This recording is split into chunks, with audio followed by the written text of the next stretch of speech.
Guys स्वागत छ तपाईलाई मेरो भ्लगमा। आज चाहिँ हामी खोला आएको छौँ। हामी चाहिँ खोला पौडी खेल्न आएको र गर्मी पनि मौसम छ र म चाहिँ खोला तर्दैछु र म पल्लोपट्टि जाँदैछु र मेरो साथीहरू पनि आउँदैछ। एकजना साथी चाहिँ यता आउँदैछ र अर्को साथी कुद्दै कुद्दै आउँदैछ। अर्को साथी कुद्दै कुद्दै आउँदैछ। अब यहाँनिर आउँछ। अर्को साथी पनि आइपुग्यो। हेर्न सक्नुहुन्छ मिसन साथी पनि आउँदैछ। अब गाइस अब चाहिँ हामी पौडी खेल्न आँटेको। यता चाहिँ एउटा आज चाहिँ केटाहरूलाई जोस जाँगर चल्ने भएर यस्तो गरेको।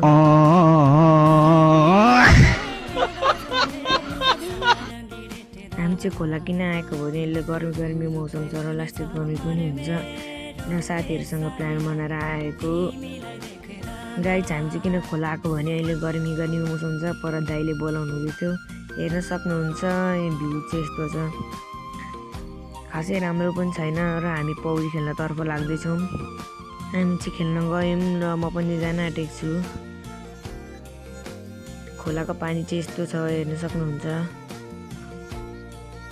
अब म पनि गएँ।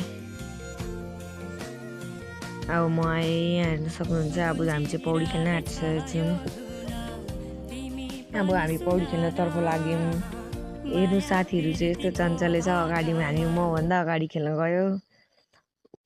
ल अब म पनि पौडी खेल्न गएँ। म चाहिँ पौडी खेल्दैछु। सबैजना पौडी खेल्दैछौँ।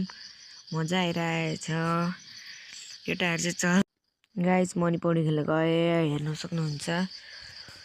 दह चाहिँ बनाएको छैन अहिले। दह चाहिँ बनाएको थियो। पानी आउँछ र अहिले गर्मी मौसम छ र बाढी पहिरो आउँछ र हामी चाहिँ अलिक घाम लागेको बेलामा मात्रै जान्छौँ। नत्र बाढी आएर सबै पोखरीहरू भत्काएको छ। हेलो गाइस, आशा गर्दछु तपाईँले मेरो भ्लगलाई मन पराउनु भयो होला। लाइक शेयर कमेन्ट गरेर जानुहोस्। बाई।